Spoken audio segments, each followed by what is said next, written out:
Existe uma lenda na Amazônia que os indígenas mais antigos evitam contar depois do pôr do sol. Uma história tão aterrorizante que falar sobre ela pode atrair a presença de algo que nunca deveria ser despertado. Hoje, você vai descobrir o segredo que assombra as margens dos rios mais profundos e por que aqueles que a conhecem preferem o silêncio ao risco de invocar seu nome. Se você tem coragem de conhecer as lendas mais sombrias do Brasil e quer receber notificações sempre que eu trouxer histórias que vão arrepiar sua espinha, deixe seu like agora e se inscreva no canal ativando o sininho, porque o que você vai ouvir hoje pode mudar completamente a forma como você enxerga a floresta amazônica. Para entender a lenda que vou contar, você precisa primeiro compreender como os povos indígenas enxergam a floresta. Não é apenas um conjunto de árvores, rios e animais. Para eles, a Amazônia respira, pensa e sente. Cada folha que cai, cada animal que cruza seu caminho, cada som na escuridão tem significado. E existem espíritos por toda parte, alguns benevolentes, outros nem tanto. No coração da região do Alto Rio Negro, às margens do rio Solimões, vive o Pajé Haruka. Aos 87 anos, ele é o guardião das histórias sagradas de 12 tribos diferentes. Seu rosto marcado pelo tempo carrega a sabedoria de gerações.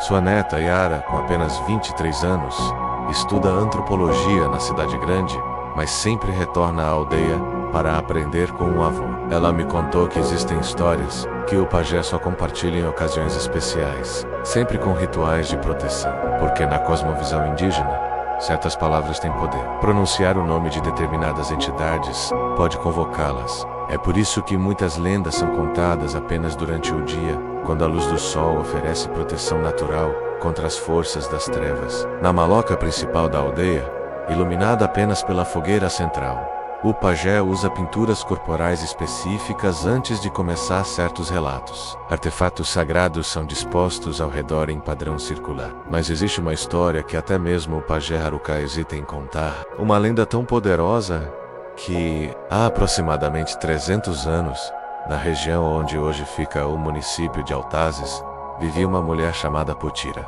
Ela pertencia à tribo Mura e era conhecida por suas habilidades como curandeira. Potira conhecia cada planta medicinal da floresta, cada raiz que curava, cada folha que aliviava dores. Mas quando chegou aos 60 anos, algo mudou. Uma série de desgraças atingiu a aldeia.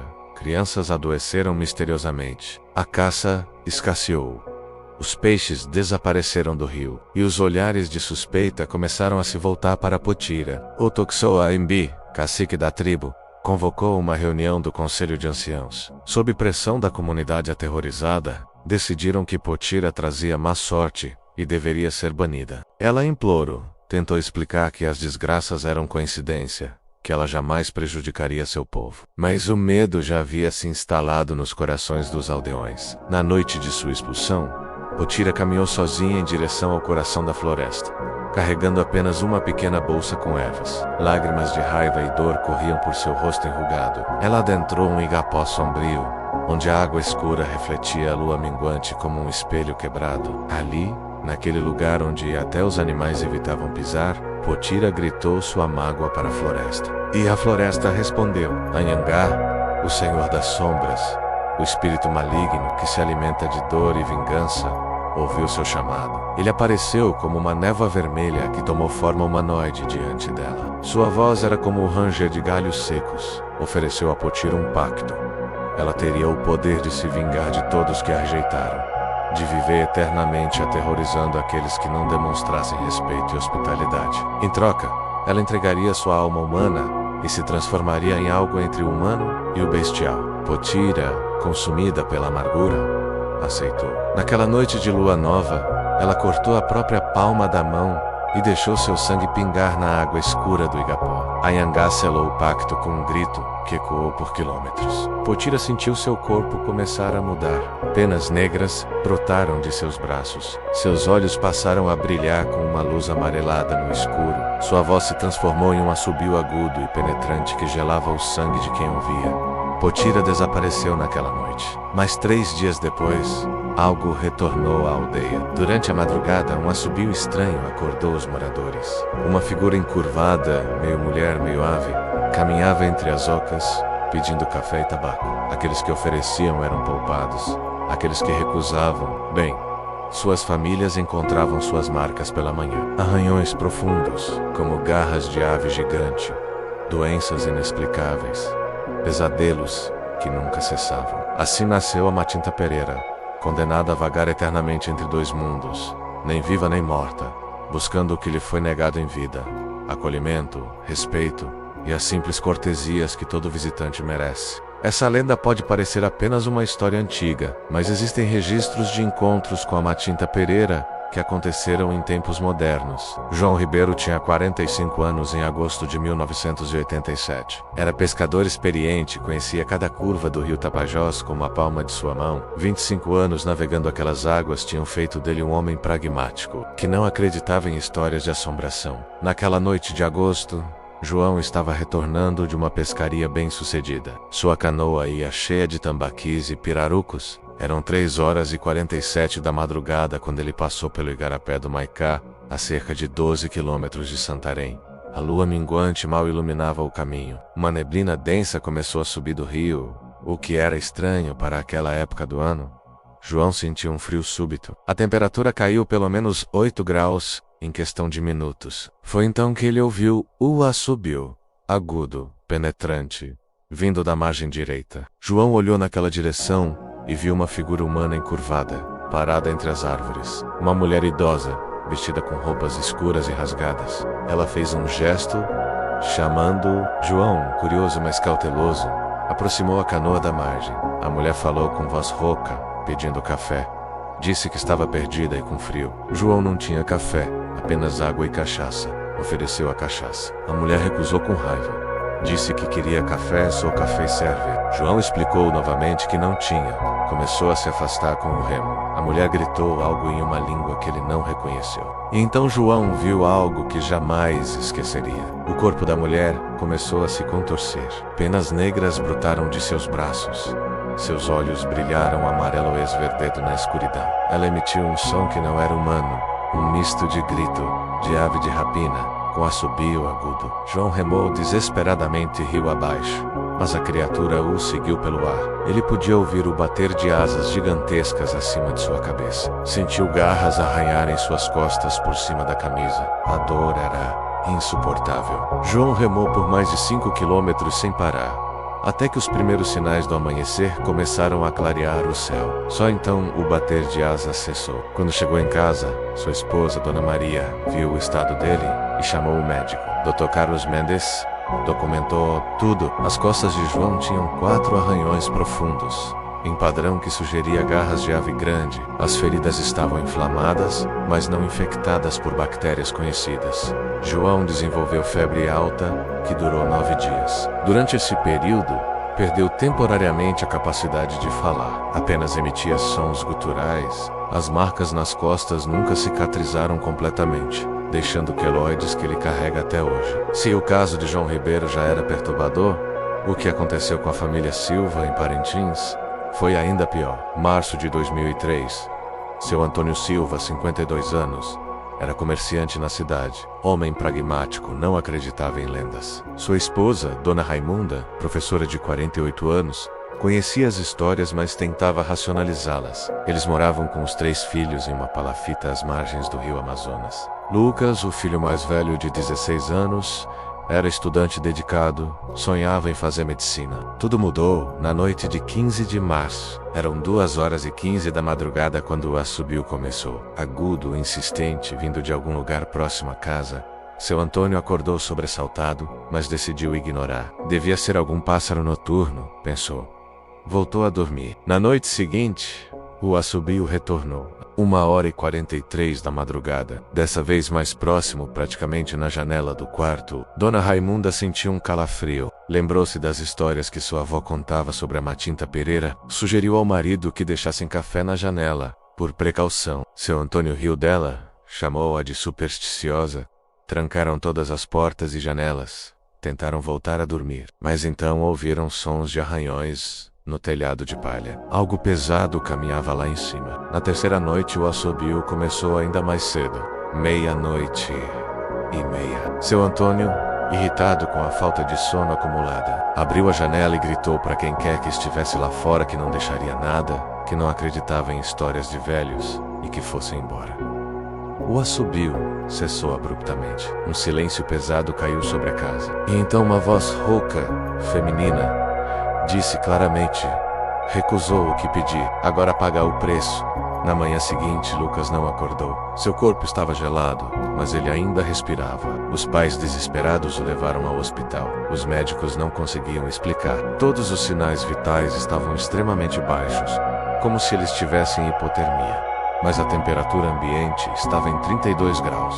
Enquanto Lucas estava no hospital, coisas estranhas começaram a acontecer na casa. Todos os alimentos apodreceram em menos de 2 horas, até os que estavam na geladeira. E a água do pouco, que sempre fora doce, amanheceu salgada e intragável. Os animais domésticos, galinhas e um cachorro, fugiram e nunca mais retornaram. A própria dona Raimunda e os outros 2 filhos desenvolveram febres inexplicáveis. Desesperado, seu Antônio procurou um pajé local, seu Benedito. O pajé ouviu a história e balançou a cabeça gravemente. Explicou que a Matinta Pereira havia sido desrespeitada diretamente e agora a família estava amaldiçoada. Seria necessário um ritual de purificação e principalmente oferecer café na janela por 7 noites consecutivas, com pedido sincero de perdão. Seu Antônio, que sempre fora cético, aceitou fazer qualquer coisa. Durante 7 noites, a família deixou café fresco na janela. Na primeira noite ouviram o assobio novamente, mas dessa vez seguido de um som que parecia satisfação.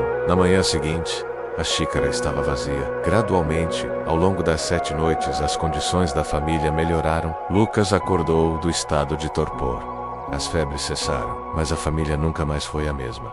3 meses depois, venderam a casa e se mudaram para Manaus. Seu Antônio, quando perguntado sobre o que aconteceu, apenas balança a cabeça e diz que existem coisas neste mundo que a razão não alcança. O caso mais recente, e talvez o mais controverso, envolveu um acadêmico, Dr. Gabriel Noronha, antropólogo da Universidade de São Paulo. Tinha 38 anos, quando decidiu investigar o que chamava de superstições ribeirinhas amazônicas para sua tese de doutorado. Gabriel era conhecido no meio acadêmico por sua abordagem rigorosamente cética e científica. Ele não aceitava explicações sobrenaturais para nada. Em fevereiro de 2015, chegou à comunidade de São Gabriel da Cachoeira, na fronteira com a Colômbia, acompanhado de sua colega, a professora Beatriz Costa. O plano era passar 6 meses documentando as crenças locais e esperava Gabriel desmistificando-as com explicações racionais. Desde o início, sua atitude causou desconforto na comunidade. Gabriel zombava abertamente das lendas. Ria quando os anciãos falavam da Matinta Pereira. Em uma reunião comunitária, ele chegou a dizer que pagaria para ver a tal criatura, que ela não passava de alucinação coletiva, ou talvez alguma ave noturna, mal identificada. A professora Beatriz tentava ser mais respeitosa,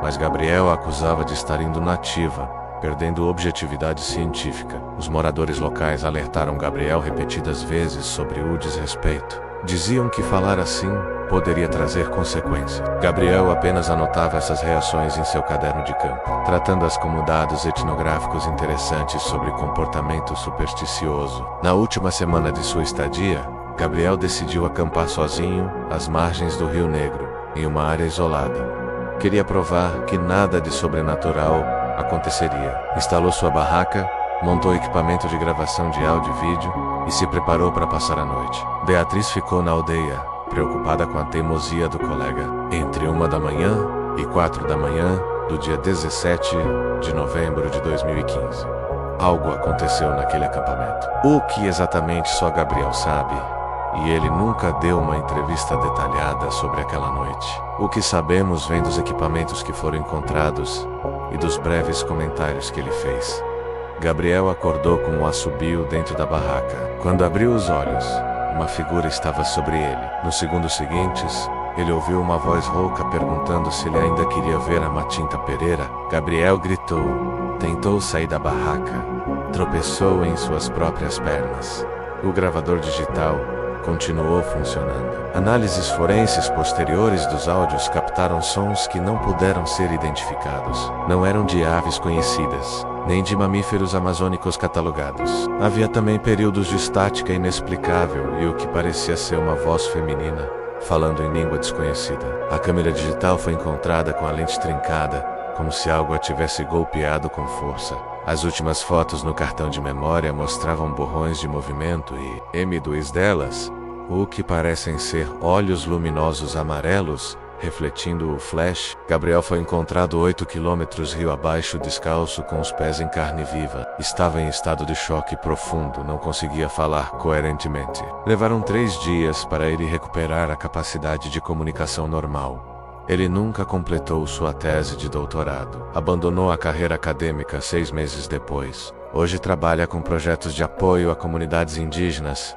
sempre com uma postura de profundo respeito por suas crenças e tradições. Quando perguntado sobre aquela noite no Rio Negro, Gabriel diz apenas uma frase: existem coisas que a ciência ainda não alcançou, e talvez seja melhor assim. Se você conhece alguém que estuda fenômenos inexplicados, marque essa pessoa nos comentários. Histórias assim merecem ser investigadas seriamente, mas sempre com respeito. Diante desses relatos, pesquisadores de diversas áreas tentaram encontrar explicações. Doutora Ana Carvalho, etnóloga do Instituto Nacional de Pesquisas da Amazônia, estudou o fenômeno Matinta Pereira por mais de 15 anos. Ela explica que, de uma perspectiva antropológica, essas lendas servem funções sociais importantes. Elas estabelecem códigos de comportamento, especialmente hospitalidade e respeito aos anciãos, reforçam valores comunitários através do medo compartilhado. Mas a doutora Ana também admite que isso não explica os casos com evidências físicas documentadas. Professor Roberto Almeida, biólogo especialista em aves noturnas amazônicas, oferece uma teoria ornitológica. Ele aponta para o urutau, ave da espécie Nyctibius griseus, que possui um canto noturno extremamente perturbador e comportamento territorial agressivo. Em situações de ameaça, o urutau pode atacar humanos. Suas garras são afiadas o suficiente para causar ferimentos profundos. No entanto, o professor Roberto reconhece que isso não explica os testemunhos de transformação, nem a inteligência aparente da criatura em seguir padrões específicos de comportamento. Dr. Fernando Pires, psiquiatra que estuda fenômenos culturais de massa, propõe que estamos lidando com histeria coletiva em comunidades isoladas. O poder da sugestão cultural seria tão forte que criaria sintomas físicos reais, como as lesões documentadas. O cérebro humano, sob estresse extremo e com crenças culturais profundas, seria capaz de manifestar sintomas psicossomáticos impressionantes. Mas novamente, isso não explica as gravações de áudio com sons não identificados, nem as fotografias com anomalias consistentes. Nenhuma teoria consegue explicar completamente o fenômeno. Especialmente não explica o que aconteceu em 2019, quando uma equipe de documentaristas tentou filmar um especial sobre a lenda. 3 membros da equipe adoeceram simultaneamente após uma noite de filmagem. Os equipamentos apresentaram falhas técnicas inexplicáveis, e o material filmado mostrava interferências que técnicos não conseguiram explicar. O projeto foi cancelado. Talvez a verdade seja que a Amazônia, com 80% de sua biodiversidade ainda desconhecida pela ciência, guarde segredos que nossa compreensão atual não alcança. Existem regiões da floresta que nunca foram exploradas por cientistas. Espécies não catalogadas são descobertas regularmente. Quem pode afirmar com certeza absoluta que não existe algo ali que transcende nossa categorização atual do possível? Então, o que fazer se você algum dia estiver na Amazônia e ouvir aquele assobio característico à noite? O pajé Arucá ofereceu um protocolo de sobrevivência baseado em séculos de conhecimento ancestral. Se você ouvir o assobio, não ignore completamente, pois isso demonstra desrespeito profundo. Prepare café fresco imediatamente. Use uma xícara de barro ou cerâmica se possível e coloque uma colher de pau dentro. Leve até a janela mais próxima do som e deixe no parapeito. Crucialmente, não olhe para fora durante esse processo. Mantenha os olhos baixos ou fechados. Enquanto deixa a oferenda, reze ou pronuncie palavras de proteção. Cada religião tem as suas. Muitos indígenas recitam orações em suas línguas ancestrais. Depois, afaste-se da janela e não volte a olhar até o amanhecer.